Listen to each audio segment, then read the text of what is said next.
Punjab assembly में opposition leader Malik Ahmad Khan बच्चर ने कहा है कि तारीख में पहली बार एक दिन में 2 इजलास हो रहे हैं। अभी बजट चल रहा है तो पेट्रोल और डीजल की कीमत में इजाफा कर दिया गया।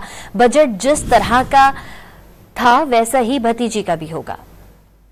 ये एक मफरूजों पे कायम हुकूमत है और जितने भी गैर कानूनी काम ये कर रही है ये इसके गले पड़ेंगे। अब तो इसने असेंबली की रवायात को भी पामाल करना शुरू कर दिया है कि बजट वाले दिन आज 2 सेशन सर तो पता नहीं चल गया टैक्स फ्री बजट का जो रात को चचा ने डीजल और पेट्रोल महंगा कर दिया है तो भतीजी का भी वही इसी तरह ही बजट होगा ना। आप मुझे ये बताएं कि डीजल और पेट्रोल अभी बजट में बहस हो रही है और उन्होंने रात को ही डीजल और पेट्रोल महंगा कर दिया है तो अभी आपके सामने आ जाएगा बजट। आप देख लेना कि जो बजट आ रहा है। पंजाब असेंबली में अपोजिशन लीडर मलिक अहमद खान बच्चर ने कहा है कि तारीख में पहली बार एक दिन में 2 इजलास हो रहे हैं। अभी बजट चल रहा है तो पेट्रोल और डीजल की कीमत में इजाफा कर दिया गया।